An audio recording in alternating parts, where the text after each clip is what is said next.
Well, shalom to everybody and namaste. We are transitioning. Uh, Whether we know it or not, we are in the future realm. Uh, and while there is really a lot of truth to that, how amazing and how wonderful it is for all of us, the wonderful gift of being able to live in this time and to experience the experiences as consciousness, viewing uh, the experience through human eyes. Uh, that's if you begin to ponder and think about that, and what that really means, it's been quite revelatory for me to recognize how much we really do live in the human. Uh, it's well, it's simple, but it's very difficult. It takes will and discipline and fortitude and resilience and perseverance to move out of. Just as it takes someone who has an open mind to bleed out Christianity. If you've been in Christianity your whole life, it's certainly not undoable, and neither is the remembering that's going on right now. So I hope you guys have been experiencing. I've just seen so much this week. It's absolutely been mind-boggling. The quantity of people and the people that have been offended at the truth that I've seen, and the people that have been enjoyable, or I guess it is a form of awakened, enlightened, exposed to would be a better way to say that. The paradigm shift of I am light versus I am human. And so if you haven't quite moved into that place, it's okay. There's lots and lots of opportunity in front of us every single day to begin or increase the journey. And so welcome to each and every one of you. I hope you're having an amazing time. It's so peaceful and nice to be alive and to begin to know yourself authentically. Not the ego, not all the personality BS that you think is you. I'm not talking about any of that junk. And until you can learn to throw that junk away and quit being you, you'll never be anything except you. And that may sound a little harsh, and some of you may go, well, I'm not sure I want to get rid of me. Well, that's certainly a decision everybody has to make, but I think there's plenty of corroborating evidence that lets us know that we can't go there and stay here. And so if you desire to go there, then you must leave here.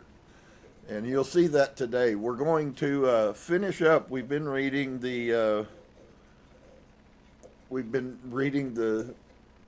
teachings of Jesus, if you would, the wisdom of Jesus Christ. I wish they had corrected that name, but they didn't. And so we still have this battle.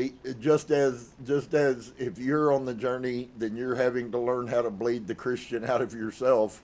Oftentimes, scholars, whether they realize it or not, have a lot of Christian in them, and so when they interpret things, they interpret them. I've read some of this scriptures from other people that aren't Christian, and there's not really that many major shifts, but there is some shifts in the way that words are put together and the perspective. You kind of get this Christian-y thing going on in the background, while it's totally Gnostic, and it's, they just certain things. So those are all things that you're obligated to learn to discern for yourself.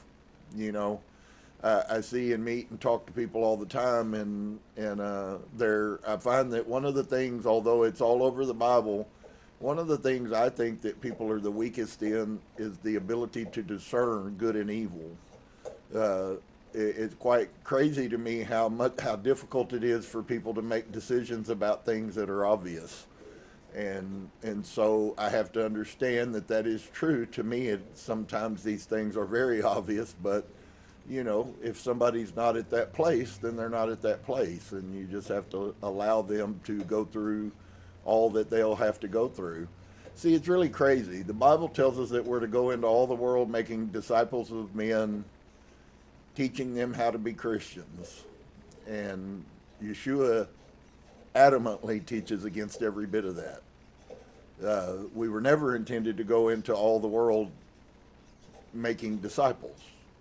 In fact, that is exactly the contrary to Gnosticism, which is only the initiated and chosen few deserve the truth.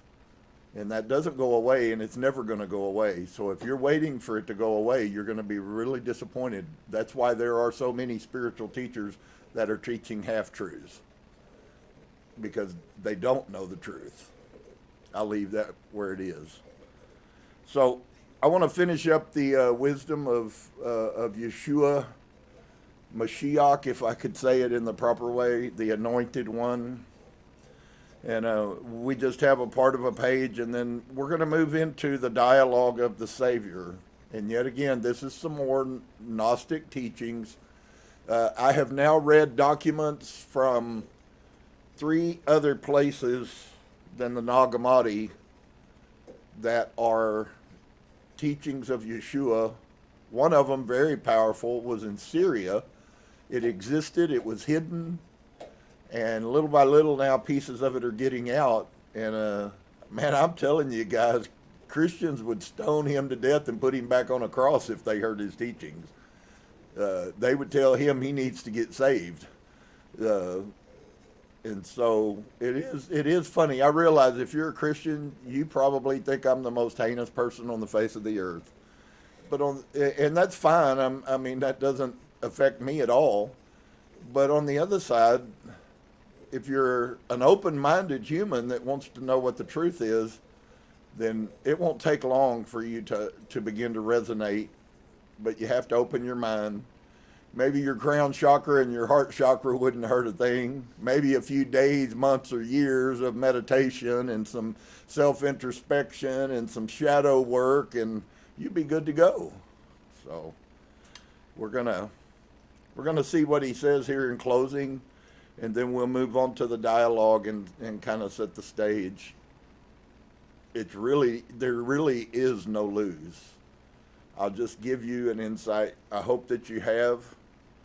Does that mean that there's no righteousness? One of the problems that I see is much of the spiritualism today condones things that are not acceptable to the universe. And people are moving to that because they want to be told that they have no moral obligation to humanity. Okay? Now, the universe is not moral. It's neither moral or immoral. And that might be weird to you to think, because you were taught that, well, God is such and such. But the reality of the situation is, friend, is that we're not dealing with the picture that you still continue to live in. It's quite shocking when you think about it, the things that we've gone through the Gnostic texts, and we find the demiurge is the God who said, I am the only God, and I am a jealous God who loved tribute from humans, and on and on and on. And yet we can't quite put together that actually Yahweh is just a reconcoction of the demiurge that Yeshua taught about. He told us who the demiurge was, that he's the creator of humanity. Who all of a sudden pops up as saying, I am the only God? The demiurge.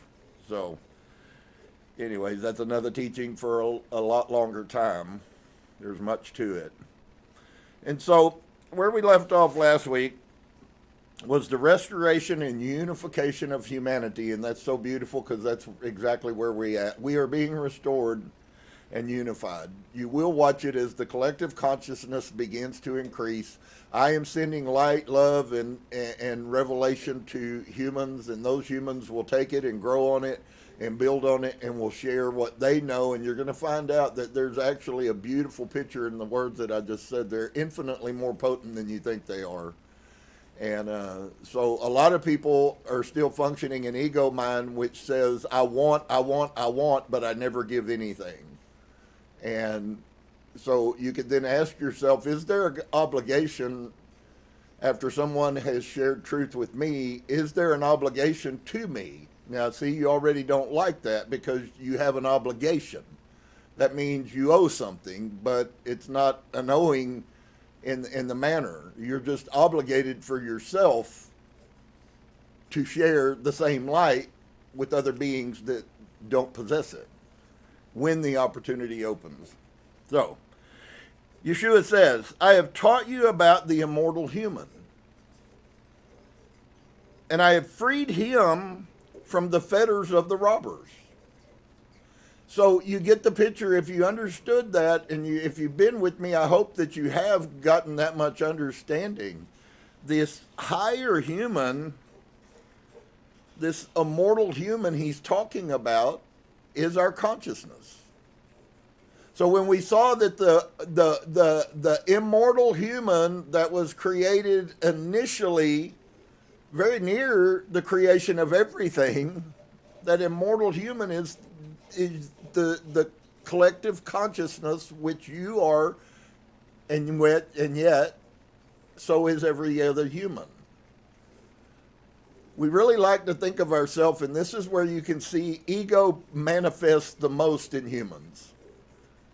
You hear a lot of, well, I've been chosen. Well, the reality is there is some truth to that, but the truth of the matter is I was chosen because of my heart, not because of some other weird thing.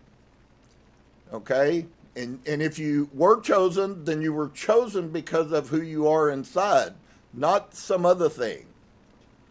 And so if you, at the same conversely, if you are not quote unquote chosen, you don't hear the callings, you don't hear the things, if you have to concoct spiritual things so you make yourself feel significant, then you're not functioning in the heart, and there that you just exposed why Source isn't calling you.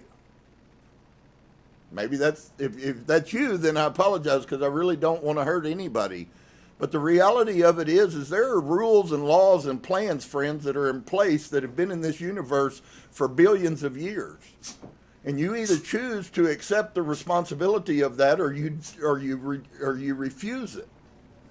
And there is a price to pay for that. We're not totally out of the woods. There is no hell, but we're not totally out of the woods at this state. And there's many documents that tell us that that's true. And so he says, I have taught you about the immortal human. He's not talking about some other being. He's talking about the part of you, your higher consciousness is the immortal human. And I have freed him from the fetters of the robber. How did he do that? By telling us we must remember who we are. And if we do not remember who we are then still in slavery to the archons and will remain in slavery to the archons. So here's something for all the people that say everybody is just going to, across the board, everything's going to be wonderful. That's okay if you're ignorant, and many spiritualists are, to the reality of the existence of the archons. I had someone get offended because I told them that you weren't created by Yahweh God. You were created by Yaldabaoth and the archons. Been in church, been in the Bible their whole life, and had zero knowledge of truth. That's how quickly our lives can be wasted. And of course, if they can get you to remain in that place, they will, because they get to feed off you for the next 100,000 years. I mean, it really is totally a choice.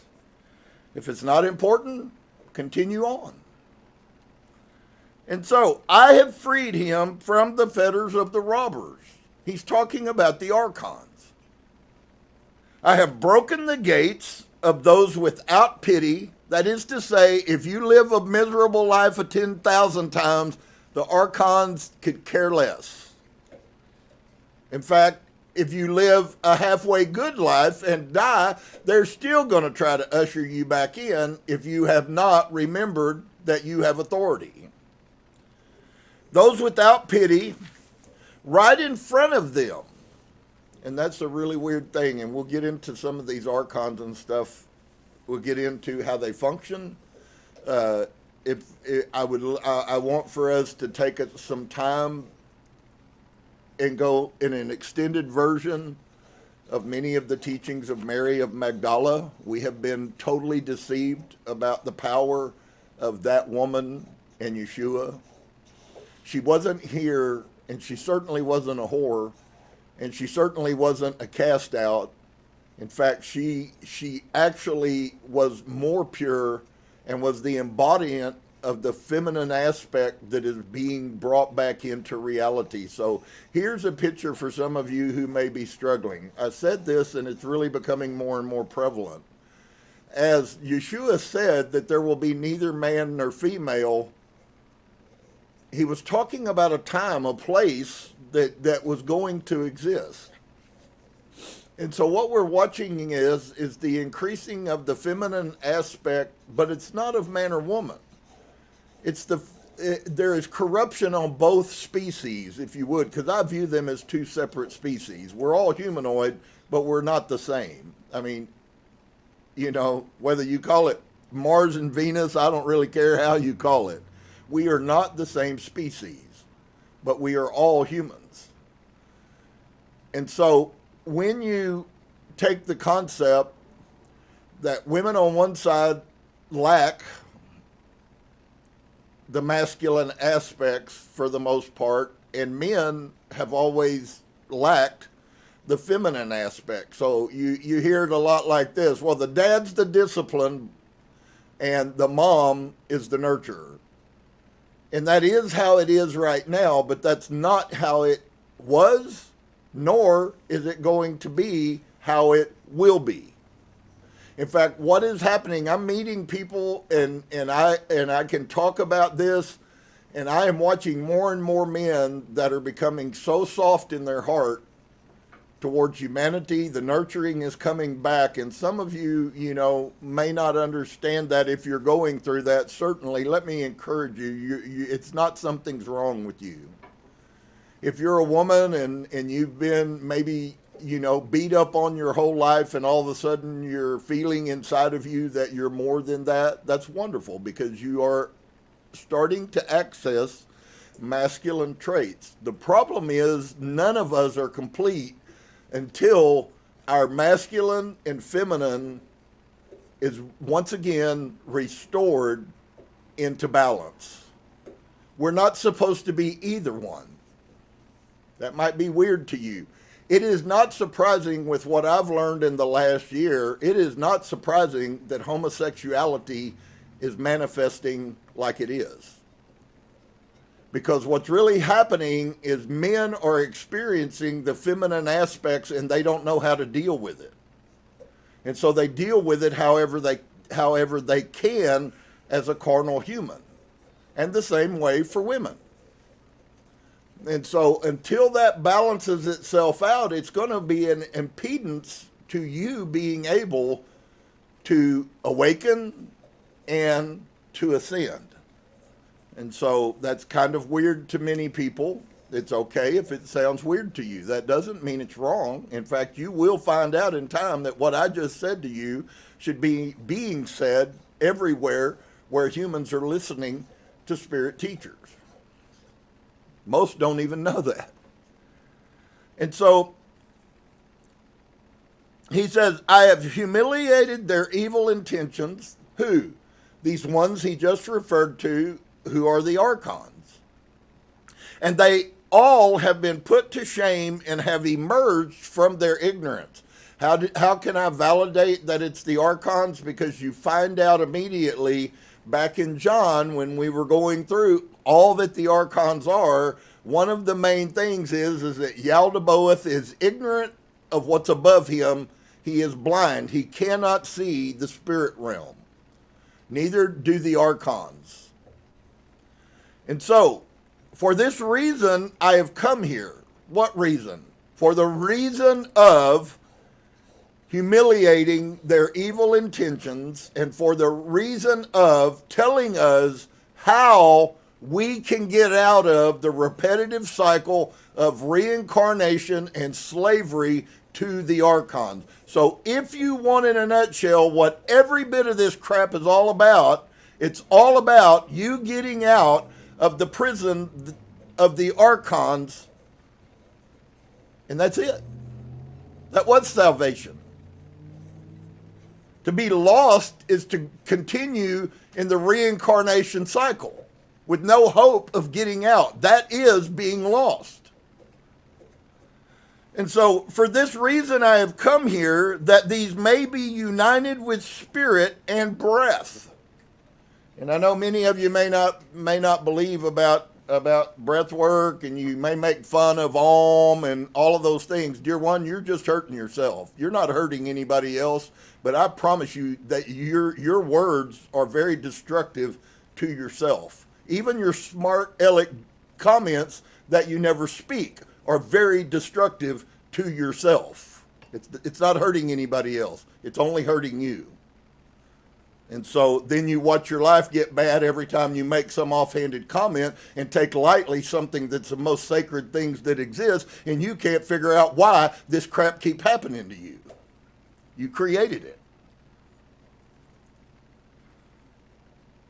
So, for this reason I have come here, that these may be united with spirit and breath, and the two may become one, as in the beginning. I love it because as in the beginning, so will it be at the end. And that's what we're encountering right now. Not that it's the end of time, it's the end of this dispensation for those people who truly awaken and truly experientially remember. And so then you may produce an abundance of fruit and go up to the one who is from the beginning, the pleroma, through the monad, over the archons. That's how it works. It's really difficult, I'm finding, when I talk to people now, because they think that there was humans, God, and Jesus. And it's like, well, let me tell you about the myriads upon myriads that you know nothing about. And so then you may produce an abundance of fruit, and you may go up to the one who is from the beginning, and ineffable joy and glory and honor and grace of the Father of all. And once again, that name was given to understand something that we absolutely unequivocally will never be able to comprehend. And so we were taught that the figurative aspect to the Father is this singular one that's masculine and that sits in rule over everyone, and the Father of all is not that at all. The Father of all is above all of that. And so whoever knows the Father in pure knowledge will depart to the Father and be at rest. Any of you ever remember a scripture? I've watched a lot of Christian pastors that have studied and have degrees from secular Christian schools struggle with this when you ask them questions that have value. What is it? What did Yahusha mean when he said there is a rest that you must enter into? See, that fits with all the Gnostic teachings. The only thing it means is that the Catholic Church chose not to take it out or corrupt it more. That is a standalone Gnostic teaching. That there is a rest that you must enter into. You must enter into that rest while you're on earth. You can't do it because you won't have the opportunity to. You must do it while you're here. You must resurrect. You must begin to come back to the life that you are of remembering that you're divine. That's what the whole awakening and remembering is about. And so whoever knows the Father in pure knowledge will depart to the Father and be at rest in the unconceived Father. Whoever knows him in a defective way. You say, well, what does that mean? If you have a false picture of who the creator source is, you have a defective way of viewing him. If you think you can box him, if you think that in your mind you're still praying to some God that's out there, if you think that in your mind he's still something that's in the heavenlies that's sitting on a throne and he's going to pass judgment on humanity, that is a defective picture of the Father. And Yahusha has words about it. Whoever knows him in a defective way will depart to what is defective. You know why?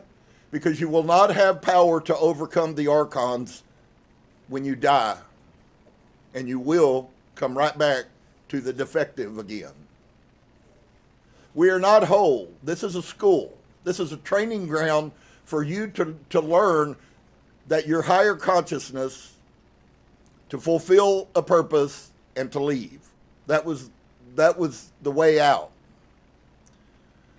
And so, to what is defective, and experience the rest that the eighth realm provides. Let whoever knows the immortal spirit of light in silence through reflection and agreement in truth. So he gave us three things. Okay? Whoever knows the immortal spirit of light. 1, in silence. Not externally, internally. Whoever knows the immortal spirit of light in silence through reflection. We've seen over the last few weeks that these three things that people constantly argue, you have been brainwashed and you will continue to be brainwashed by the archons that you don't need to waste your time meditating. Is it going to save you? No. It is the doorway, though, for where you go to receive that knowledge, that wisdom, that insight, that intuition of higher self. Very important for us. And so through reflection, how do we get to knowing this spirit of light and silence? We do it through reflection. And agreement in truth. So that's why I say words to you like, well, it's okay. I speak if I feel comfortable that I have a truth that's not going to change no matter what else we learn. Then I say to you, it's okay if you don't agree with me. It's okay if you don't like what I've just shared with you. It doesn't change it from being truth. It just stops you from accessing it. Your mind stops you from accessing the truth. And you see what he says here. He says, whoever knows the immortal spirit of life in silence through reflection. So the only way you can know that light is through silence and reflection and agreement in the truth. So when somebody presents truth to you and you have no ability to discern because you're still functioning in a carnal human realm and you can't understand what's being said, there's a reason for that. And it is very powerful, the outworking of it. So, we must agree with the truth. Wow, that's a huge statement. You don't have to do it. All he's telling you is the pattern by which, if you choose to experience who you truly are, the steps you have to go through. And I hate to tell you, friends, that ain't a wagon wheel with lots of spokes. There's only one truth. And it's ancient to us, and the new truth is not going to supplant, nor is it going to replace the ancient truth. That's why all the people we have that have spoken for thousands of years about this time we live in, all spoke about the ancient truth. You listen to Maria Blavatsky, she taught explicitly ancient truth. You listen to Dolores Cannon, the spirits talked to her specifically through ancient truth. You listen to Edgar Casey. The universe spoke to him in trance through ancient truth. None of it will ever be new. In fact, all three of those I've just mentioned to you were appalled and repulsed by the modern day teachings of spirituality. So you then have to make a decision about what is truth to you. If you're wrong, then it has much, much effect on your life. Just like it does if you pick the right choice. And so, let whoever knows the immortal spirit of light in silence, through reflection and agreement in truth, bring me signs of the invisible one. Kind of sounds like the pieces you hear of Yeshua, and he says, these signs will follow those that believe. Believe what? Believe the truth. So it's not actually, they're not actually in any way separated. They're both saying the exact same thing. They're both part of the same truth. And he says, bring me signs of the invisible one. And such a person will become a light in the spirit of silence. Understanding the silence is the silence inside of you. Not that there's no noise, although distractions of people making noise definitely affect your ability to calm and clear yourself. So, let whoever knows the child of humanity in knowledge and love bring me a sign of the child of humanity.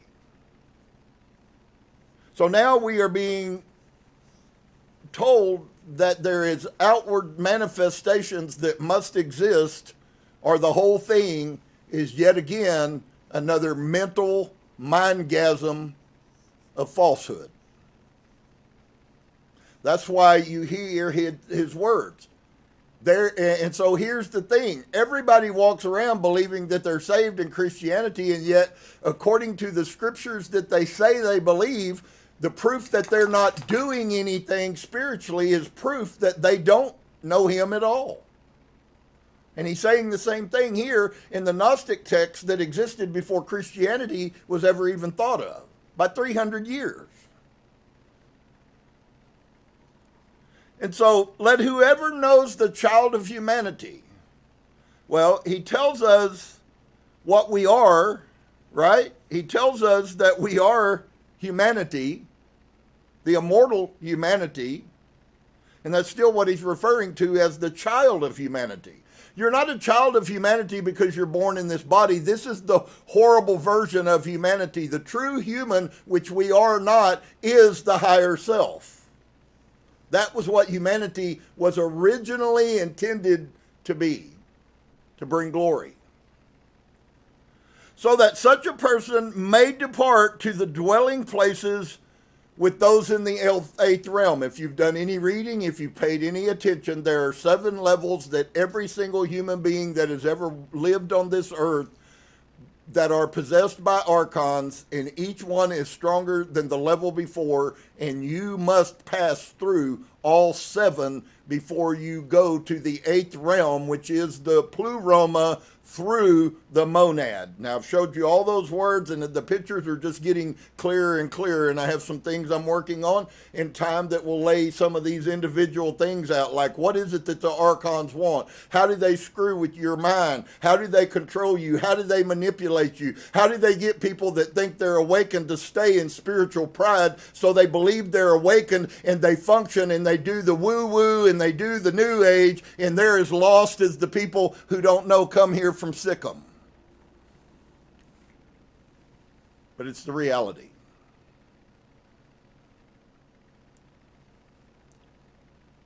Look, I have revealed to you the name of the perfect one.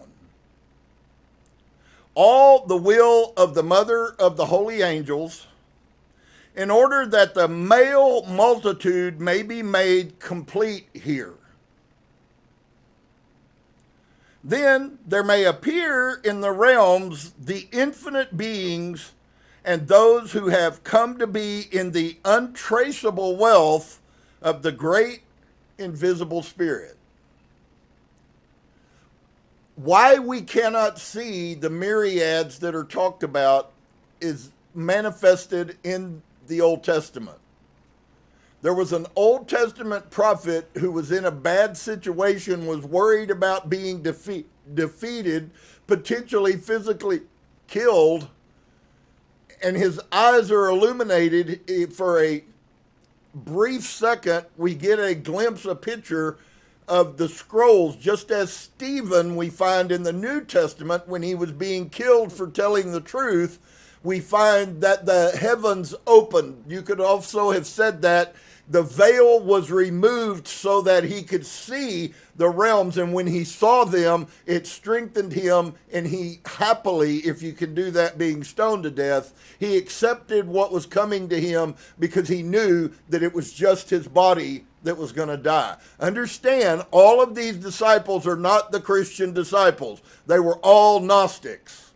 They all knew the hidden truths. They were all functioning in the spirit and in the power and in the realm. And in their time, my friend, you wouldn't have been allowed to even listen to them if you weren't functioning in the supernatural. They would not have let you in one of Yeshua's meetings because he only talked to initiates. That might be hard for some of you to understand or care about. How much does this mean to you? How important is what happens to you? Because if it's important, there's no measure that will be too excessive. And if it's not important, anything will be too much. And that's where many are living their life while they think they're somehow doing something. And so, look, I have revealed to you the name of the perfect one. All of the will of the mother of the holy angels, in order that the multitude, may be made complete here. Then there may appear in the realms the infinite beings and those who have come to be in the untraceable wealth of the great invisible spirit, and all may receive from his goodness, even the wealth of their rest with no kingdom over it. Now here we are 3 books later, and I showed you that the significance is that we were created with no kingdom over us. That's why when you hear someone tell you that you are sovereign, their words are 100% correct. You are sovereign. You are the king of yourself. And so I have come from the first, who was sent to reveal to you the one who is from the beginning, the Father. Because of the arrogance of the chief creator and his angels, so once again, they interpreted that. I'm not sure that the documents properly interpreted would have interpreted that as the chief creator and his angels, because in your mind, if you're a Christian, what you immediately heard was, it's God. And he's talking about the demiurge, and he's talking about the archons. And if you don't know that, you never will. And they'll continue to do what they've been doing to you through countless lifetimes. That's why this is important. Yes, it's deep. Yes, it's ancient. Yes, it's not fun. To many people, yes, it's boring. If you have no interest in what happens to you. And if you have an interest in what happens to you, nothing should enliven you more than truth. So it really is a judgment point for you, for yourself. Do I really care about truth, or do I not care about truth? And so I have come from the first, who was sent to reveal to you the one who is from the beginning. You know who else that is? He's already told you who that is. That is the humanity, the immortal humanity from the beginning, the light that you are inside, the soul, the higher consciousness. Because of the arrogance of the chief creator and his angels, the demiurge and the archons, for they claim to be gods. Remember the demiurge telling you? That's really, it's so crazy because they had to put that in there in the New Testament, and they had to put that in there in the Old Testament. They had to do that to cancel out this. They had to show you, hold on. See, that's not what was really meant. That was really Yahweh is the one that said that, and you should worship Yahweh. And what you're actually doing along with all Israel is worshiping the demiurge, the God, leader, ruler of the archons who created us. God as you should call him, the the monad did not create humanity. The archons did. And it's so critical, and it was so important that they wrote whole chapters on the creation of humankind by multiple people. And there's not a word in there that the forefather or the father of thought created humans, because he didn't. You were created by the God of this world, the demiurge. Thank goodness Sophia, Mother Sophia, saw fit to throw some of the pleroma on this earth, and it entered humanity.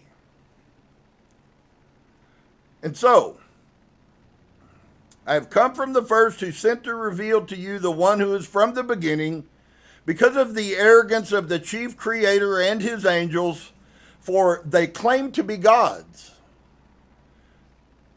I have come to eradicate their blindness. You saw in the text about the archons that they are blind. So there's not a question. If you don't understand, that's just you not understanding. There is not a question who this whole teaching is about. And yet there are still people who can't fathom that there really is a spirit species that's in the astral plane, which is the first layer that's over us, that is ruling us. They rule you every day. If you're sitting there going, this guy's full of crap, they're ruling you right now. Right now, this very minute, those thoughts that are in your mind are from the archons.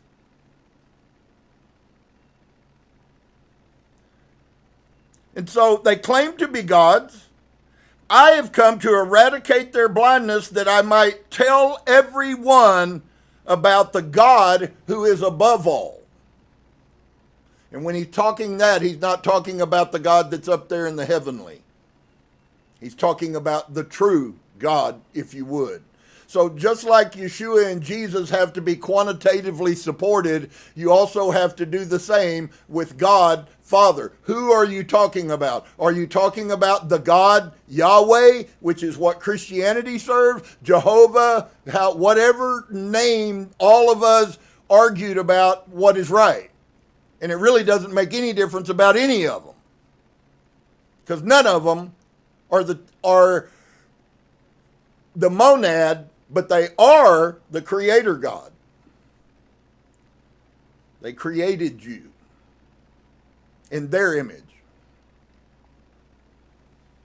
So I have come to eradicate their blindness, that I might tell everyone.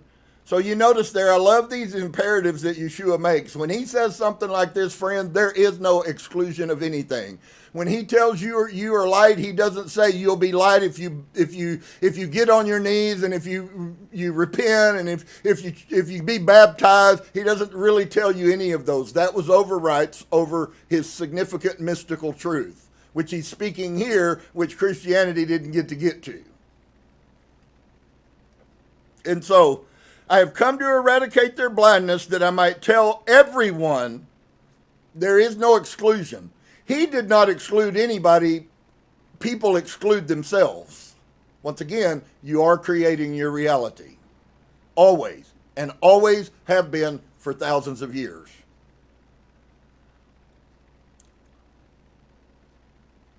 About the God who is above all. So trample on their graves. For all of those who might be scared that you stepped on a grave. So trample on their graves. Humiliate their wicked intentions. He's not talking he's not talking in reality. He's talking spiritually. One of the ways that I trample on their graves every day is when I dispel to people the truth about the lies of Christianity. That is trampling on their graves. I call it killing their holy cows. Same essence.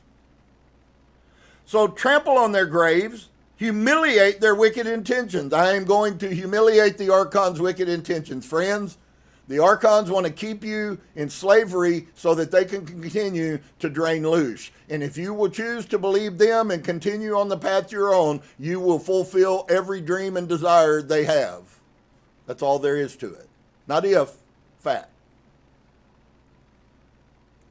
But,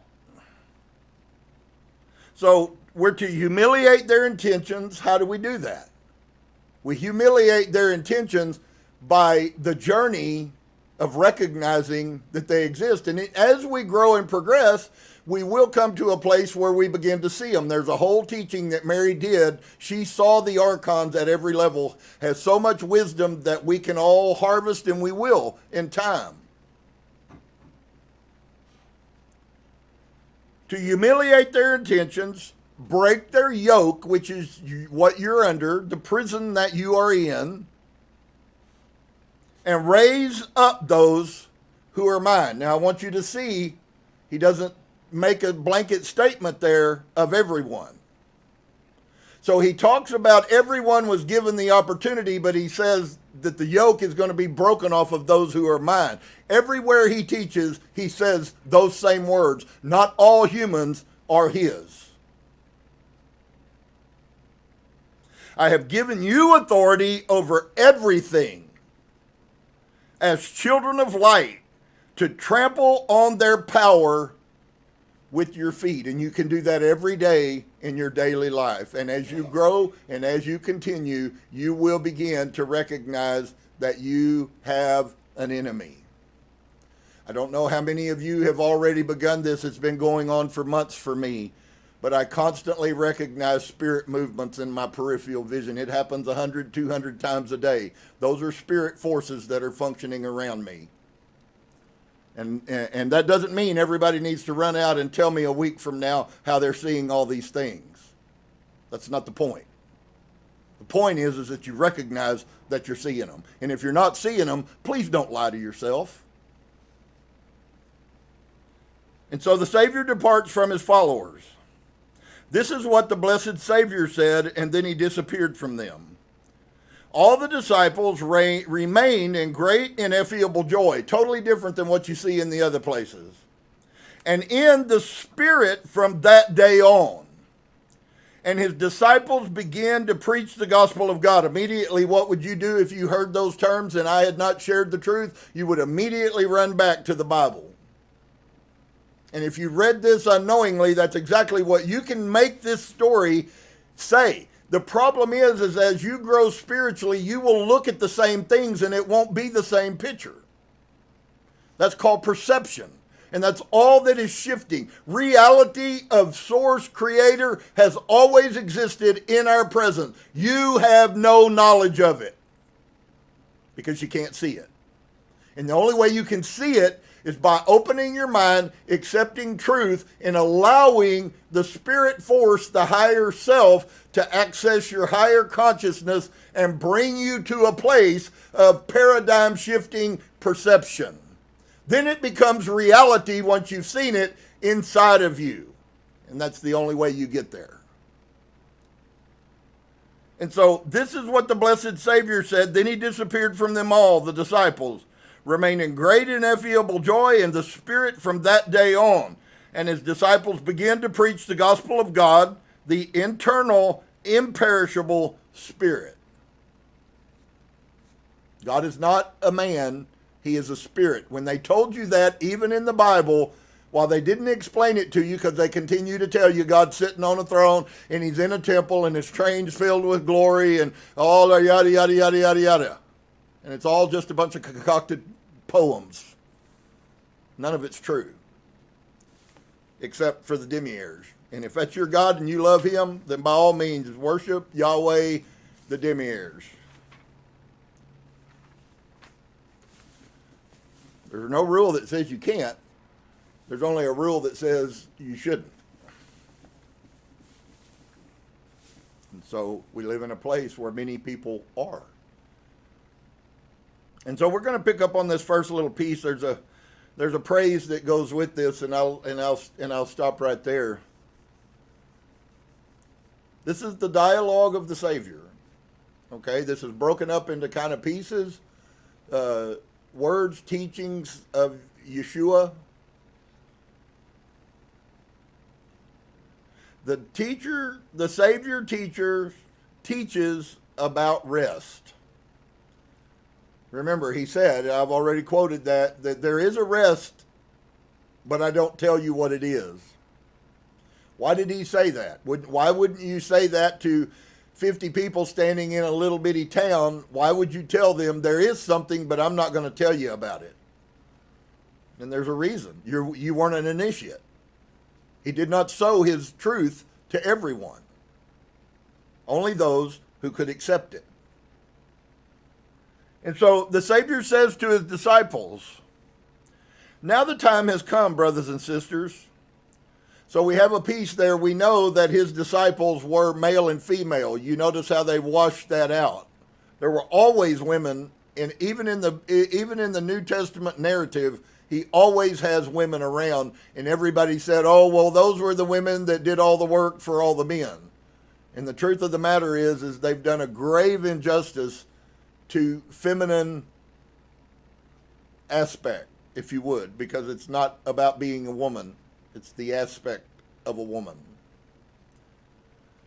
And so now the time has come, brothers and sisters, for us to leave our labor behind and to stand at rest. Now here's a piece that I want to corroborate with you. The Apostle Paul tells us that having done all to stand, then stand. Just so you know, Paul got a radical revelation. He awakened, he remembered, and everything else that Paul spoke in the New Testament after that was Gnosticism.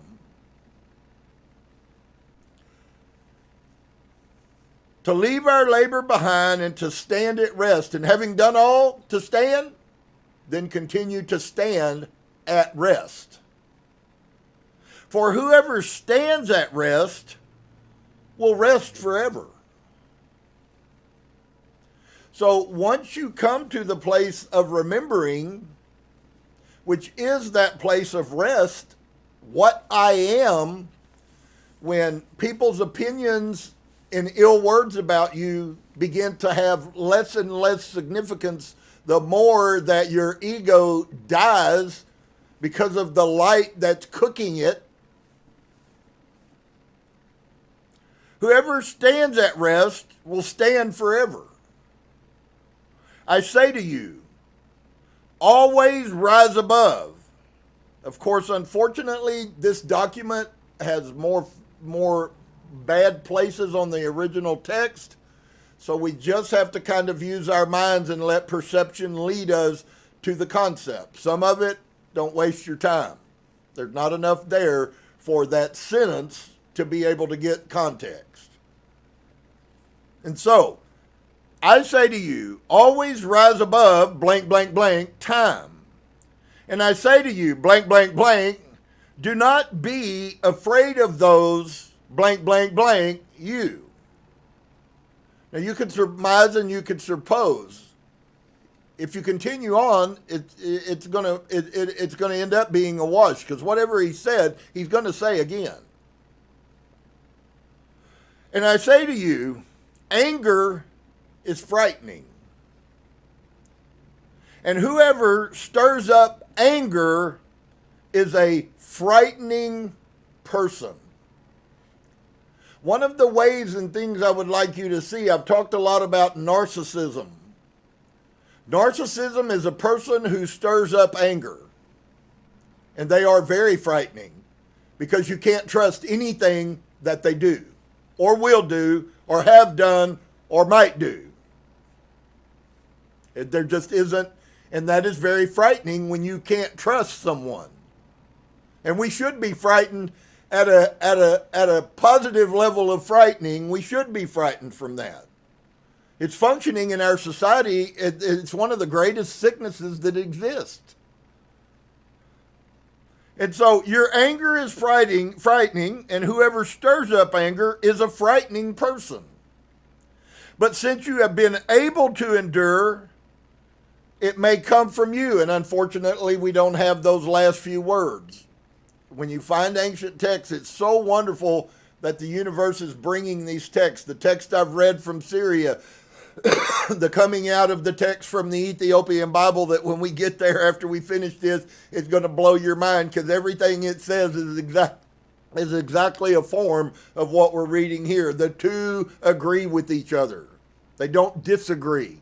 They paint the same picture of the true Yeshua, not the corrupt Christian Jesus, which is nothing but a fake. It's a movie avatar. And so, people received these words about anger with fear and trembling. Another place that we see the term fear and trembling, which I think is quite significant, is that we are told to work out our own salvation with what? Fear and trembling. So there's really a bigger principle, friends, to this fear and trembling thing. It's not the kind of fear that lowers your frequency and sends you into the archon. I don't believe that's the kind of fear. The fear is worry, consciousness of what these things will do and cause. If you're not, here's the other word, aware. And you're going to find out as we go along, and I wasn't wrong when I told you that, folks, I'm sorrowful if you have a screwed up interpretation of what higher consciousness means, but higher consciousness means you are more conscious, not less. You're not mindless anymore. You cease to be mindless. You start being mindful. And that's how you know whether somebody has truly had a spirit transition or not.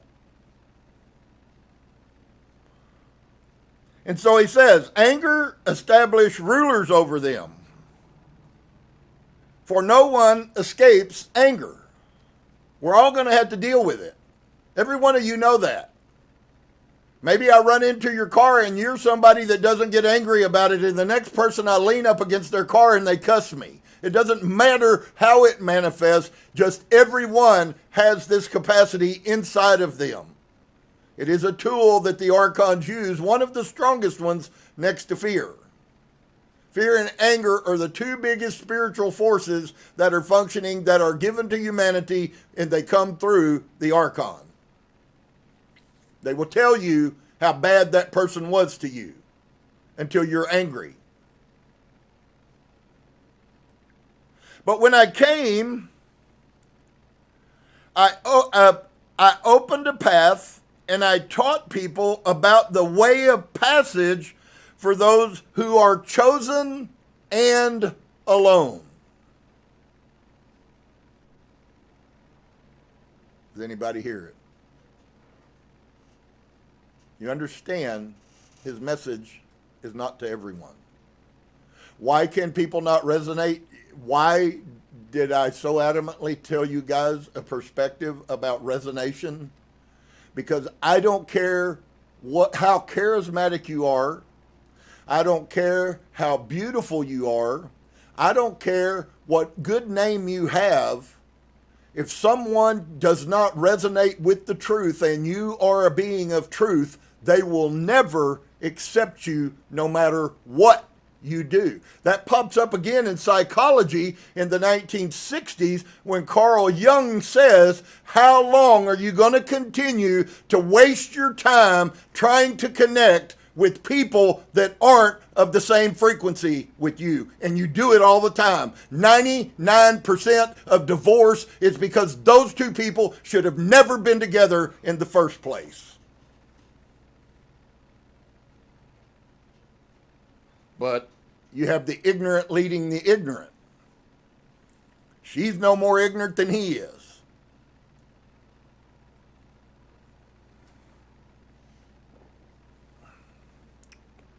So, people received these words about anger with fear and trembling. So in other words, it was important to them. They knew there was significance to it. Can we continue to go on to allow anger to rule our life and ever be free? And the answer unequivocally is absolutely not. Now, it's a long journey maybe to overcome it, but you can. Anger established rulers over them, for no one escapes anger. But when I came, I opened a path and I taught people about the way of passage for those who are chosen and alone, who have known the Father and have believed the truth. Hold on, wait a minute. How did they know him and how did they believe it? You answer that question and you just answered one of the largest spiritual questions there is. And if you can't answer it, then you don't know truth. How did they know him? Did they hear somebody tell them about God in the Bible and they knew him?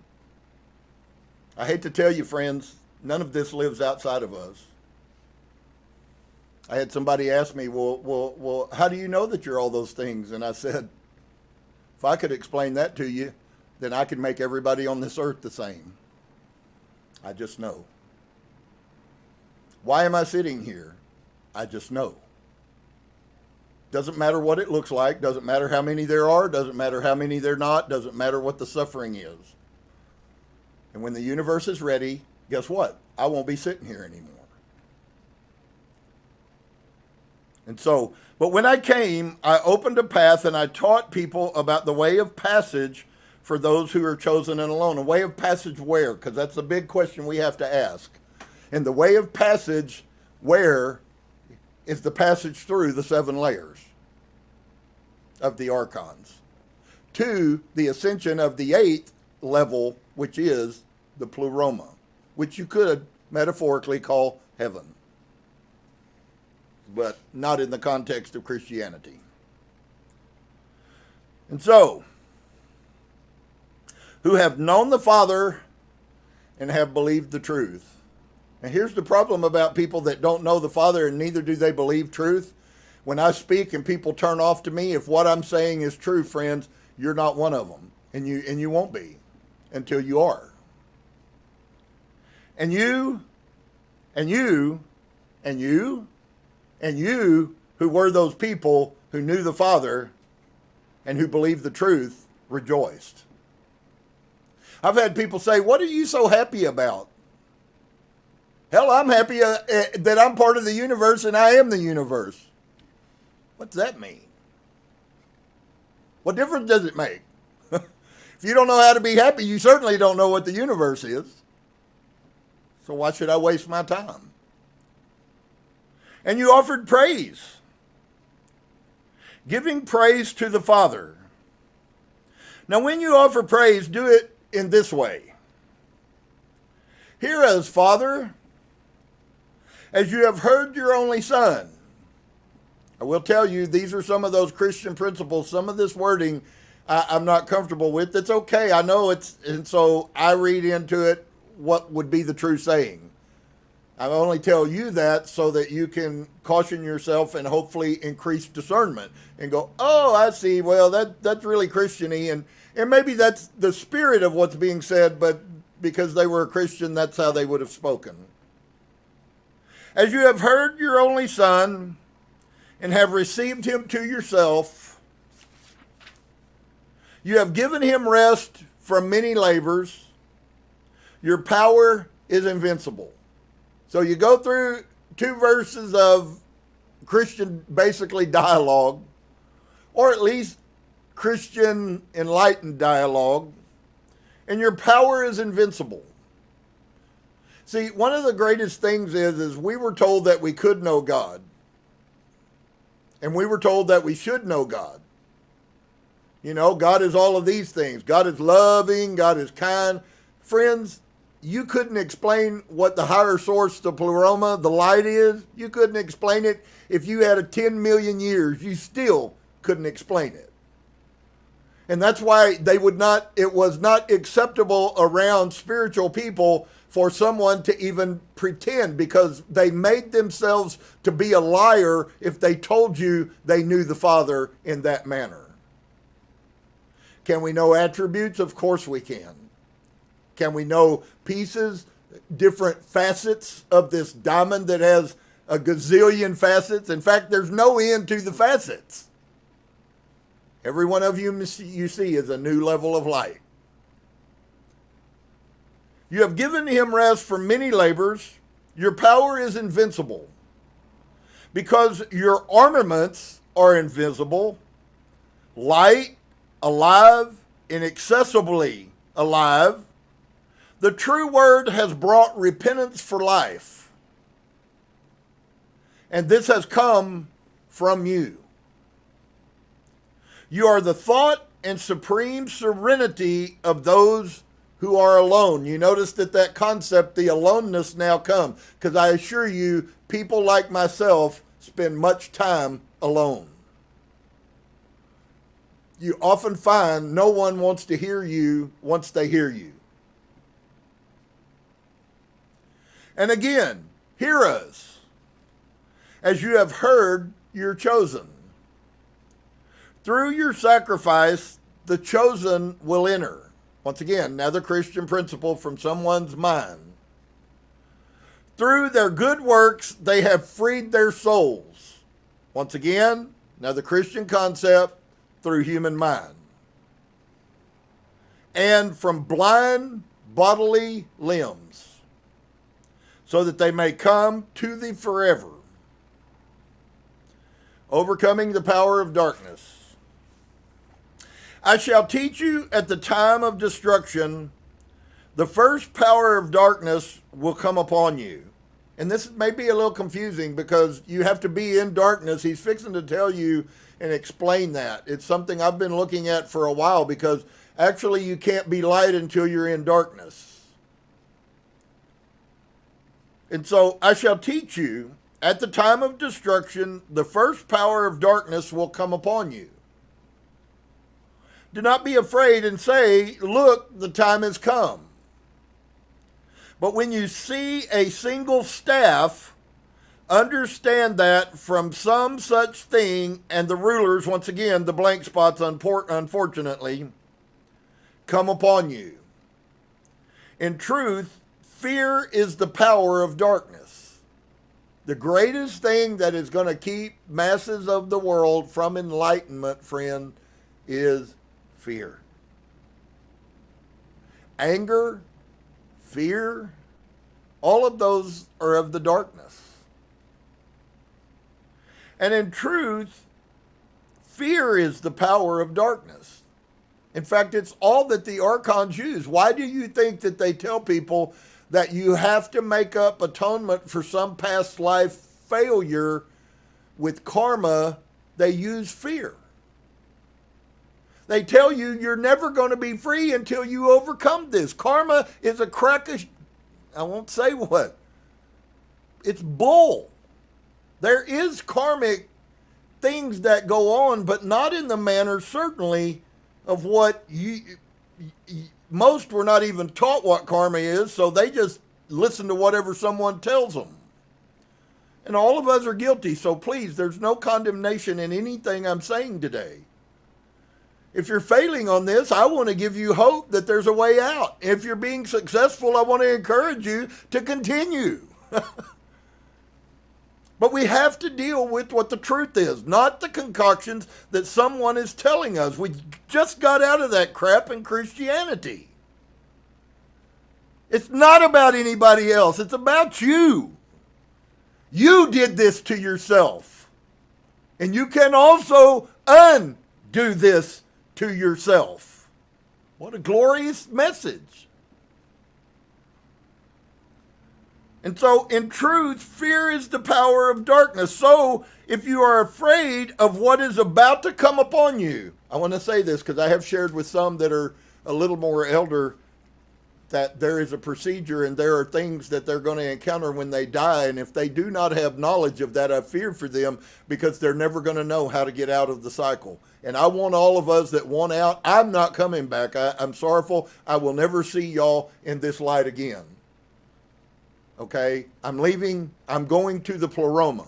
And then whatever happens after that will be okay. If I come back in, it will then have been a choice for a purpose for humanity, which is why I believe I'm here now. And so, in truth, fear is power of darkness. So if you are of what is about to come upon you, it will overwhelm you. That's exactly the same spirit of what Job said. The oldest text in the what? The oldest text in the Hebrew writings is the book of Eob. And the book of Eob tells us that I thought these things in my mind, and guess what? They manifested. Did you know Eob was teaching spirituality and mysticism? And you find it, Yahusha teaching the same message. Why? Because there is no other message when it comes to fear. If fear is in your mind, whatever you're fearing is what you're going to get. You are a mirror, and you reflect from inside to the outside, from your inner self invisible to your outer self visible. That is the manifestation that nobody wants to talk about. So, if you are afraid of what is about to come upon you, if you go into, and so I just want to say this as a blanket statement, because it applies to every human that there is. When our body dies, and you watch people, you've had people in your family probably that you could see the fear in them when they were on the edge right before they breathed their last. And here's the thing I would like for you to see. If you go into that, it's guaranteed you're coming back. I'm sorrowful. I'll show you why I know that that's true. And I've often spoke about this. Why was it that Abraham, who was one of the most amazing mystics that existed, why did Abraham sit on the edge of his bed and pull his feet up and genuinely he left? There was no struggles, no strife. He just left. His spirit left. They had the body there. They buried it. The meat rotted off the bones. They put the bones in a box and buried them in a cave.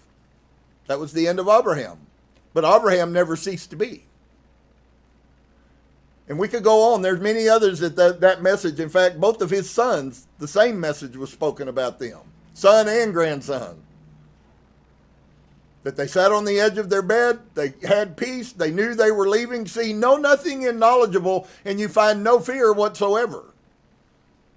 That is a place. I've often questioned this. Well, by God, if that's the way they died, that's how I want to die. And whatever it is that you desire is what you will have. Peace when you breathe your last. Your spirit will simply check out of your body. Now, I believe that we're going to come to a place where there will be people, maybe even I will, that check out of my body before my body dies. I will just choose to leave this place. I've done all I can do. My projects are finished. I'm gone. And that is a real reality, and we will find some of that before it's over with. And so if you are afraid about what to come upon you, it will overwhelm you, and not one amongst them will spare you or show you mercy. One amongst them who? One amongst them, the archons, will not show you mercy.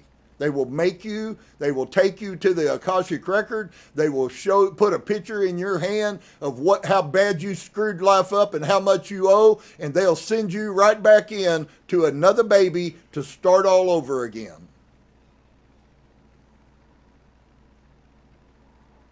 Not one amongst them will spare you or show you mercy. So if you think somehow this is something you're going to get out of, and you just go to the light and it's psychedelic time, it's like a hit of acid. I'm sorrowful, friends. There's lots of people that are deceived by the archons. They are very powerful. But what's starting to come out in the spirit realms, especially with these people that have had near-death experiences, is they're actually starting to unravel how many of those people actually remember that they were coerced, in some cases commanded to come back in, not to stay out. Why? Because they did not know who they were. They did not know they had the power to tell those archons to piss off and go to the eighth realm, the pleroma, through the monad. You can think I'm full of crap and none of this is important, and if it's not for you, then wonderful. Go find something that makes you happy. But for you that are serious about not coming back into this life, there can't be anything more important than this. And so if you are afraid of what is about to come upon you, it will overwhelm you. And not one amongst them will spare you or show you mercy. So if that's what you think is going to happen when you go to the light, good luck. Rather, look at what is within. I love it. I find that I become more powerful every day. Every day, the revelation, the experiential revelation of who I am increases. It has nothing to do with anything else. Until this is real in you, I'm not talking about dead affirmations, which are fine if you're in the beginning stages because they help you to strengthen yourself. But an affirmation is not the same as experiential revelation. An experiential revelation is where the power is imparted, not through affirmation. Affirmation is for your mind. Experiential revelation is forever. You will never go back once you know. So, good stuff. Rather, look at what is within, since you have mastered every word on earth. This will take you up to a place where there is no dominion. Once again, what? No kingdom. The truest form of freedom, friends. You remember in the New Testament how Paul talks about that they promise you freedom, but he's talking about the archons. It's just crazy. They hid this by taking the word archon out, and nobody knows anything about what the heck's being said even. They read these scriptures and somebody fills in the blanks. Nobody knows. The person that just told you that wasn't nothing but their opinion. And that's okay. We all have opinions, but we all have other things too, and you don't always want to share that. And so, since you have mastered every word on earth, this will take you up to a place where there is no dominion and no tyrant. That's the pleroma. When you will see those and you will hear them, I tell you, reflection, and reflection is anybody hearing the concept here without even those words, those three words, reflection, something, but reflection is. What is he trying to tell us? Do you recognize how maybe important it is that you reflection? So you can then say, well, guys, should I reflect on my past life? Is that the reflection? Because there's an affirmative in that, but it's not the past life that you think. The reflection is not about anything that has to do with this earth, friends. The reflection that you will always see in Gnostic teaching is you reflecting on what you have been, what we all are. The collective consciousness of the universe. That is what's being said. That's what you must reflect. Do you know how you can have that reflection? By experiential revelation. So, reflection is where truth is, but they and you, something the truth. This is in living mind. And so even with that brokenness there, you still get the concept of this is talking about reflection and reflection in us. It's very clear. Therefore, and your joy, in order that your souls, lest the word which they raised, and they could not understand it, make what is inside you and what is outside you a single one. To be sure, the place of crossing is frightening in your sight. You have no clue how many times I've heard near-death experience people. You get the ones that they put on television because it makes you feel good. Most of those are corrupted. You take the other ones that they will not write about, and they certainly are not going to film a 30-minute segment about, who have told scientists after a near-death experience that they felt coerced, they felt forced. They were made by the archons to come back in. They didn't want to come back in. Of course they're going to be changed after you experience one of those. But there is also the situation where there are some people who are already spiritually more enlightened, and the forgetfulness that the archons used against humanity worked on some, and they saw pretty pictures and flowers and never saw the coercion that they were put through. So they don't recognize it. And then there's those people, and the more awake you are, the more you see through the lies and tricks of the archon. Paul also talks about seeing through the lies. And so, to be sure, the place of crossing is frightening in your sight, but without hesitation, pass by. When we get to Mary and other documents that we're going to look at, friends, when you die, you have to, the resurrection comes here. You become alive, because when you become alive here, you get to live there. Why? Because you now know what the truth is, and the archons have no power over you. Mary is said to have transcended all 7 planes, and they never touched her. Did they come? Did they try to throw the words at her? Yes, but she saw what they were. She saw how they worked, and she did not accept it. If you accept them telling you you have to go back, you will go back, even if you know the truth. And so, to be sure, the place of crossing is frightening in your sight, but without hesitation, pass by it. Don't let them, if they come and tell you, you tell them, I'm a sovereign and I'm not part of you. They have no hold over you. There is no kingdom that controls us, friends. The only kingdom that controls us is the kingdom of your mind. Its depth is great and its height is staggering. Be of a single mind. If you go in there and you got fear inside of you and you go, well, I don't know, I heard that guy on YouTube over there tell me that when I die and I come, I'm going to see these spirit forces, these archons, and those spirit forces are going to come, and that I have to stand and I have to be strong. Oh, I'm so scared. And poof, the minute that you say that, you're done. That is not how we can enter into death and go to the place that people want to go to. The pleroma is where it is. And so, to be sure, the place of crossing is frightening in your sight, but without hesitation pass by. It's great, its depth is great, its height is staggering. Be of a single mind. And the fire and dewdrops and all powers, and I hope at some point they find other documents that fill those places. I really do. And they will, and all powers they in front. I tell you, the soul becomes in each one, you are, and that sleep not, the children. Really broken, really fragmented. You probably could make it say anything, but I think it's quite clear, if you listen to the train here, that we have power over the archons. Wow. All right.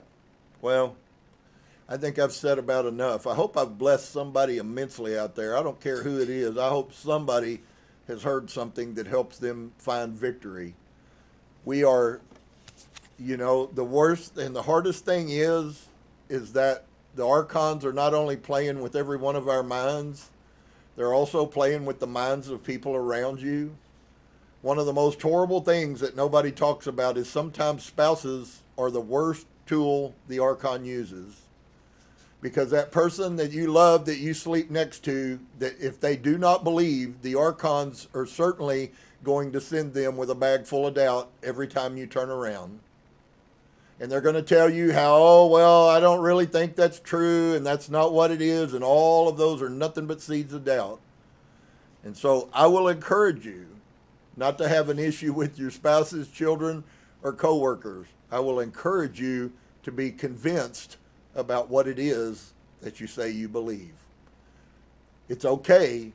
If you are stronger than them, and their words will not affect you.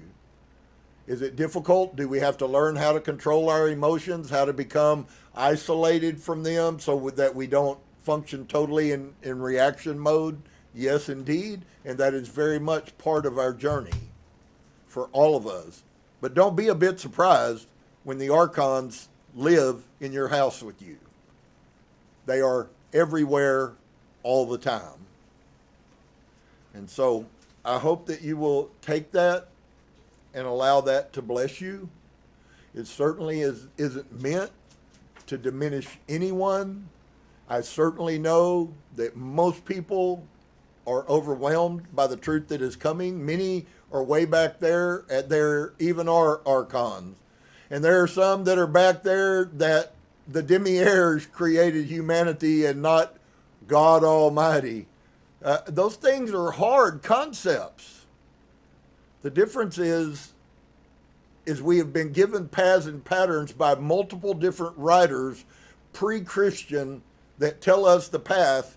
And if you can't see from what I've shared with you up till now, how different what these people believed from what Christianity has programmed humanity, and see that they are, just as I just talked about spouses and children and coworkers.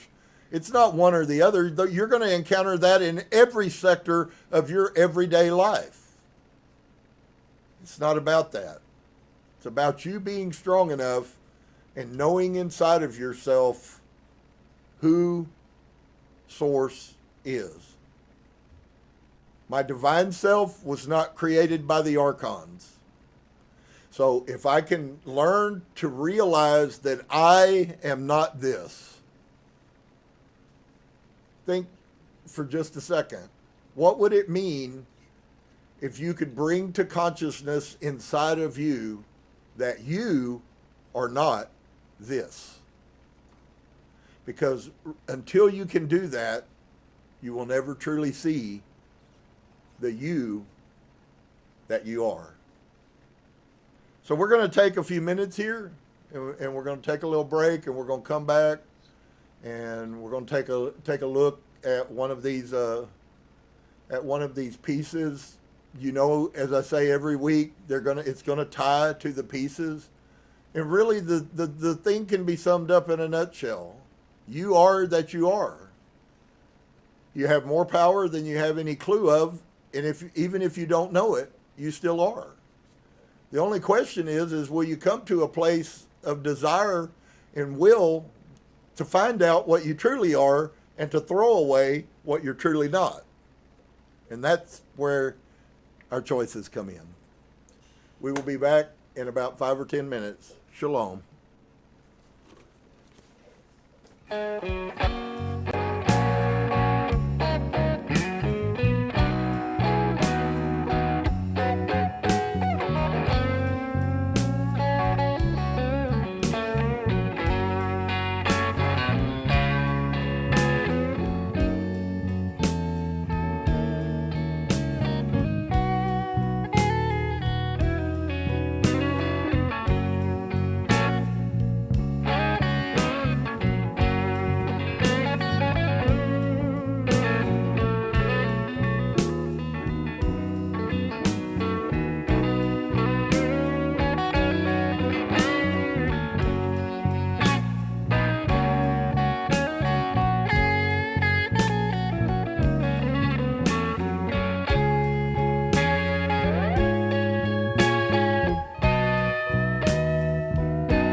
right. Well, shalom again, and once again, namaste. You know, what a beautiful thought that all of us could come to a place where namaste would be such a common occurrence that it's really amazing, brothers and sisters. All of you are my brothers and sisters, whether you recognize it or not. It's really amazing what humanity's going to look like and how wonderful it truly will be heaven as the collective consciousness begins to increase. How wonderful would it be if everywhere you went or and everyone you were around, you could actually let down the false you and be your true authentic self of love and kindness and peace, and you didn't have to feel like you needed to protect yourself or defend yourself. And all of these things are things that I constantly deal with, just as every one of us do. When it came to my understanding that we are very, very, we live in a society that is, and I think competitive is probably a good word. That can be a good word or a bad word, but so competitive that everybody has to argue so that they can be right. And man, just that one aspect of knowing that you can walk into a group of 20 humans and they're all as at peace with you as you are with them, and all of you truly be at peace with each other. You know, I say absence of conflict does not always mean peace. Sometimes we just means we ain't fighting right now. And so I hope that you guys will recognize this is going to be the most worthwhile. I told those that have been with me in the church in Austin, you know that I've been saying for 30 plus years that it's going to be an amazing time. Friends, we were blessed enough to be birthed into this, whether it was a early incarnation, whether you're a light worker that is coming back by choice. Really, I don't know that it really matters that much about that. It's just that it's going to be such an amazing time when humans come back to a place where we can truly love each other without fear. I think I think all of us recognize at some levels that we need love. The problem is that we actually may not necessarily recognize how much we need love. And we do all kinds of things. We build walls because we've been hurt by somebody, and we hurt 10 other people because somebody hurt us. And we build walls, we build spaces, we build boxes that we can hide ourselves in because we're scared to death that the next person that I meet's going to hurt me. And you know what? You may go through that 10,000 times, but that doesn't give you a reason to opt out of being a loving, kind, light soul. And those that won't, and those that will. And so I hope you guys will just take that, and I hope that you'll begin to, if you're a male, I hope that you'll begin, if you are enlightening, then I can already tell you the outcome. I had somebody recently tell me, I shared a truth with them. It was a synopsis of all the things that we're learning, and it was really funny, the reaction. This is the reaction. They said, wow, you mean that really is how things are supposed to be? I feel so free. And I thought, you know, how crazy is that a person can spend 5 minutes telling someone a truth and it begins to set them free that fast? Here's my piece. I don't want to do that once. I want to do that 1 billion times. I want to be such a light and such a voice in the world that when my words come forth, they have so much power that people begin to break free from the chains of the lies. And I can't imagine any more worthwhile purpose for being here than that one personally. Maybe you have others, and that's cool if you do. My calling is not your calling. But on the other side, I think we can all experience it. I think we can all know it. And I hope that that's your heart, because if it is, then there will be no failure. There will be no opportunity for you not. You might have lots of opportunities to get sidetracked and distracted. And it is true that AI and all of this computer and digital and video and all of that crap, I'm sorrowful, was designed and engineered to keep you distracted. And the bad thing is that there's so many good uses for it that they could overshadow the bad, but unfortunately, because we have an ego desire for pleasure, it often doesn't work out that way. So I'm not saying that it's bad. I'm simply saying that you need to be very protective of yourself because it will destroy you. And many people are going to be destroyed because of pleasure and the internet. So we're going to look at James Allen's morning and evening thoughts.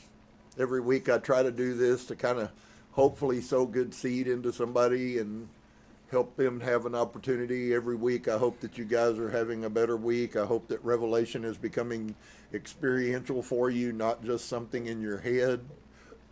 You know, and I said it. I firmly believe in affirmations, but affirmations only become experiential revolution when the thing that you're affirming is really your heart's desire. If it is your heart's desire to be the kindest person and to be the brightest light and to be the strongest friend that exists, that the universe will bring to light. That is in alignment with the universe's purpose for us. And if it's not, then you're causing dissonance and you'll never see those things, and you certainly won't impart those to others. And so I hope that you understand we have an obligation to humanity to expose the truth, the light. And that's not that you have to accept Jesus and take a bath in his blood. So he writes to us, he says, as darkness is a passing shadow, and light is substance that remains, so sorrow is fleeting, but joy abides forever. How many times have we had opportunities? You know, it's really crazy. As you begin to change, you will begin to find joy even when bad things are happening. And if you're at that stage and you have had times where that's happened, then by all means continue that path. It's a wonderful path to continue on. Maybe sometimes difficult in the society we live in, but still wonderful nonetheless. And so I encourage you, keep that thought process. Keep moving in that direction.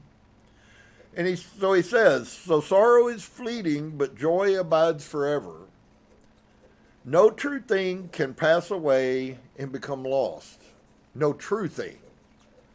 There are many things that we view as being true that are not, in fact, true or eternal on any level. No false thing can remain and be preserved. Sorrow is false and it cannot live. Somebody I know and love a lot has a saying that they like, and this too shall pass. If we could take that and use that concept in our lives when we encounter things that aren't always wonderful, and have the paradigm shift that this wasn't meant to harm me. What is the universe trying to put in front of me? Here's a piece I would like for some of you maybe that don't quite understand this. I hope it will help you. If you have, and if you have noticed that you have reoccurring things in your life that keep happening over and over and over again, many people let that become a negative thing. But I would like to tell you today a piece that might help you deal with that. The universe is kindly trying to tell you that this is something that's inside of you that you must deal with. You just keep not listening. When you do things repetitively over and over and over and over again that are not conducive to life, love, and happiness, you are exposing to the outside world what you are in the inside world. And the universe would like you to see what's inside of you so that you can do the shadow work of being honest with yourself and release that and have that dissolve in your life. And whatever that may come out of, whether it works out of fear, whether it works out of anger, or any of the other driving forces, repetition in your life of drawing the same people to you is a mirror of the thing that you are. That's how the universe works. The universe you keep ending up in these situations, and the universe says, okay, there's another person, and the thing you hate about them is the thing that's in you that you refuse to see, and I'm going to give you another opportunity to see it. And most people just da-doop, and go right past it and start all over again, and go right past it and start all over again. And for many, they live their whole lives out never coming to the understanding of that. And so no false thing can remain and be preserved.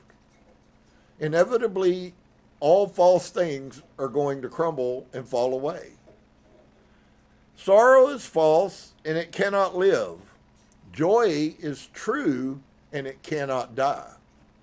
So you need to be really careful, and I say all the time, well, there's things that are subjective. The first thing that we have to begin to do is begin to use our minds to actually be honest with ourselves as to whether what we're experiencing, and even more so, what we're trying to portray to the world, is that authentic. Because I know lots of people who can act like they're happy, and they may not say words and they may not lash out, but that doesn't change a thing. The only difference between a person who speaks their mind about things that they don't like and one that doesn't is one is honest and the other just keeps it to themselves. That's all. You're not accomplishing anything because you still haven't dealt with it. And in shadow work, I've been talking this for a long time. You guys don't understand how deep the shadow in most people's lives are. And most people refuse to be honest with themselves so that they can begin one by one to cause those things in their subconscious to crumble. They will crumble, but they'll only crumble when you're honest. And so joy may become hidden for a time, but it can always be recovered. Sorrow may remain for a period, but it can be transcended and dispersed. So you can't transcend joy, friends. If you're joyful, you're joyful. If you genuinely in your heart are joyful, there's nothing that can replace that. And if you have sorrow, there is something that can replace sorrow, and that is joy. So do not think your sorrow will remain.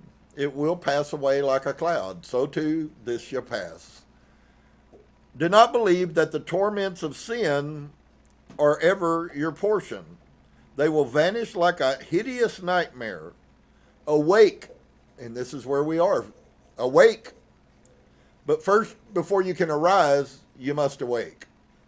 And that's why I said, it's funny, I hear all of these spiritual teachers talking about the awakening, the awakening, the awakening. Listen, the awakening is just the starting of you starting to remember. Once you have awoken to you need to remember, the awakening's done. It's no longer important. And that's really funny because I listen to people constantly teaching that everything is about the awakening. And it's like, okay, well, I woke up, now what? Oh, I don't know what you're supposed to do now. You're just supposed to awaken. It's not about the awakening. That's a single step. It's about the remembering of who I am. And so, awake and arise is the same as awake and remember. Be holy and joyful. Thank you. There's no place. Immorality may be redefined in some levels, but there will never be a place for immorality in true spirit realm. Because immorality, whether it hurts other people or whether it hurts yourself, is still a destructive force. And so there are things, paradigm shifts certainly that need to occur even from the Christian concept, because the Christian concept of righteousness does not mean righteousness. It means right doing to the Catholic Church. That's why you can spend enough money, you can buy yourself out of hell. To them, that's right doing, but it's unrighteousness. And so we have to be very careful. Many people have been horribly deceived and corrupted because of the false teaching. So that's why it's so important. So, 13th evening. Tribulation lasts only so long as there remains some chaff of self which needs to be removed.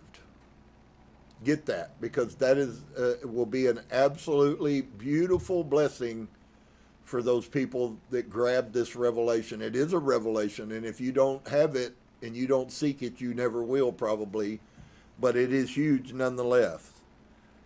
The fact that you're having tribulation is a sign to you that you have shadow work that you have not done. And that tribulation can simply just happen in your mind. Well, why is it that no, and why is it, and why? And as long as you have that consternation going on in your life, you haven't done your shadow work. Maybe you've fixed a few things. Maybe you've found some glimpses where you've been honest with yourself, but and that's good, but there is no end to shadow work. Your ego is always present until you slaughter it. And that's not a short process, usually. For some, seeably easier than other people, but still not a short or easy process for anyone. To look at yourself and list off what you are. I'm a prideful, arrogant, smart-ass person who really doesn't care about other people. And until you can be that honest with yourself, you'll never heal. You'll always stay lost in the pool of self. That's ego. Ego is brutal because there is no room for untruth in it when you begin to look at it. That'll bless somebody that hears it. And so the chaff of self which needs to be removed. You want to fix the tribulation in your life? Do the proper shadow work and the tribulation will cease. Because you'll have joy no matter how bad things are. That's why it's like it is. That's why people are lonely. That's why people are unhappy. It's because they refuse to look at themselves and be honest with themselves. They just lie and they just go over the same cycle over and over and over and over and over and over again. Nothing fills it. Nothing makes it better. Maybe you get a reprieve. Maybe you smile. Maybe you get a laugh. Maybe you do something that distracts you from the reality of it. Maybe you do it with alcohol. Maybe you do it with drugs. Maybe you do it with this. Maybe you do it with that. None of that means a dang thing, because the truth is you're going to stay in that cycle as long as you keep hiding and protecting the shadow work of who you truly are. And that's hard for people. Those words I just said, friend, they're not to condemn anybody, but they're some of the hardest words there are for us to look at ourselves and recognize who we truly are without destroying ourselves, which is another piece of it. And so the tribulum or threshing machine ceases to work when all the grain is separated from the chaff. And that's funny they use the term the tribulum, because it's the thing that causes tribulation. It's the thing that causes the upheaval inside of you. And of course, what do we like to do if we have ego? Well, it's somebody else's fault. Well, it's somebody else's fault. It's not my fault. It's somebody else's fault. And that's not the same as somebody who is being accused of something falsely, and it really is the person's fault who's accusing them. That's called projection, and it happens all the time. And so the tribulum or threshing machine ceases to work when all the grain is separated from the chaff. And when the last impurities are blown away from the soul. Tribulation has completed its work. So in the concept of the spirit realm, that the bad things are good, if the pain and suffering that you are going through, you're going through it because you haven't yet completed the work that you need to do in self, then if you do complete that work, you will then turn and reflect at how blessed you were that tribulation came. Very few people will actually grab that in the reality of what it is. It is being thankful that the universe loves you so much that it puts you in situations that you can't stand. And it's not punishment. Most people believe it's punishment. It's not punishment. It's actually an act of love and kindness that the universe desires for you to find how it is to be truthful and honest. And so that is very difficult to deal with, even more so if you have any recollection of that. Now, for the other people that are walking around that don't even have any recollection of that, there's not much help until they come to a different place. And so the tribulum or threshing machine ceases to work when all the grain is separated from the chaff. And when the last impurities are blown away from the soul, tribulation has completed its work. And that's absolutely appropriate, friend. It's not your enemy. If you're going through tribulation in your mind right now, it is not your enemy. And neither is it there to destroy you. Neither is it there to punish you. It's there to guide you. So if you wake up, then you would say, wow, the universe is trying to tell me something. I need to look at this. In which manner you could be healed. So, when the last impurities are blown away from the soul, tribulation has completed its work and there is no more need for it. So look at the statement at that we actually need tribulation in our life or we would never clean our lives up. As long as everything's going okay and you can continue to lie to yourself that I'm okay, you're okay kind of nonsense, as long as you can stay there, you will never fix a thing. And that's where most people live. And there is no more need for it. Then abiding long-term joy is realized. Not because everything's perfect in your life, not because you have all the money and the big house and the beautiful women and the fine cars. None of those things can ever fulfill and bring joy to you. It's only when you finally have done your work inside yourself. And so the sole and supreme use of suffering is to purify. And the universe knows how to use it extraordinarily. The sole and supreme use of suffering is to purify, to burn out all that is, number one, useless, and number two, impure. So you have impurity in you, and all of those things, both of those things can be summed up in a single term called shadow work.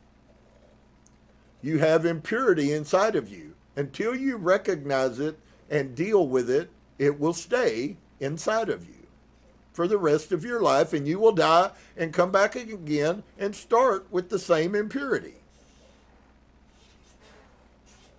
Suffering ceases for him who is pure.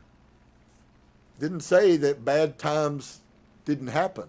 It just said that I'm no longer suffering. And I'm going to tell you, the most enlightened ones I find are the ones who recognize their shadow before they have to suffer.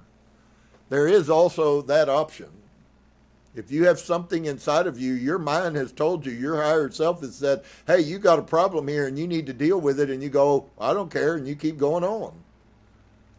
There was an opportunity and there was a time in your life when you could have fixed that before the universe says, sorry, dude, you're not getting it. You're hard-headed, you're self-willed, you don't care what people tell you. You don't care that I send you the truth. And you just keep continuing on, not looking at yourself, not being honest. And so we're going to give you something that will maybe wake you up.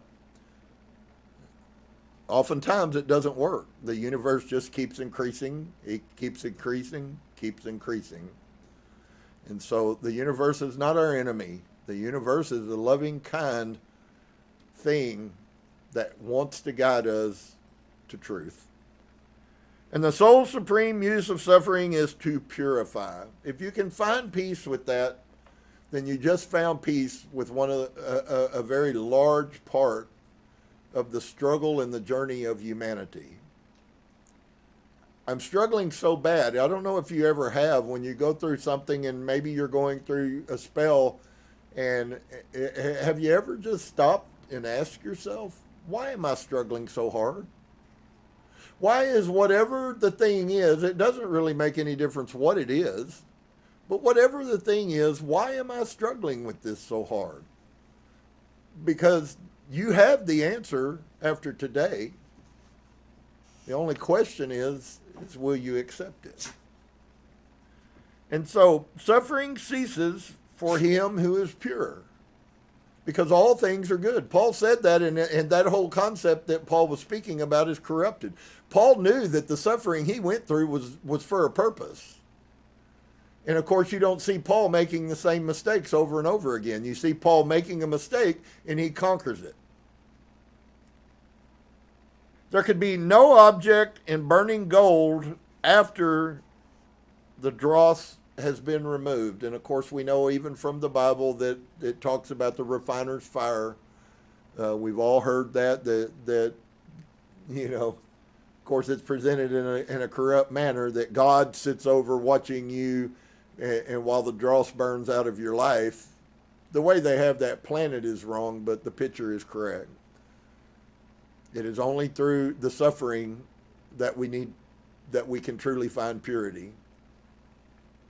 And so an open-minded initiate will then begin to look in their life for what are the things that I recognize that aren't right, and they begin to accept them, acknowledge them, open them, they begin to crumble. Doesn't mean they're not going to go through suffering, but you can proactively be honest with yourself, and some of these things you can take care of before they ever become suffering, if you are awake. And so, peace to each and every one of you. We are all light, friend. It's been quite a revelation. This is the greatest thing, personally for me. I don't know about you guys, but for me, it's the greatest thing that's ever happened, man. It's really, all of a sudden, it's like, who cares?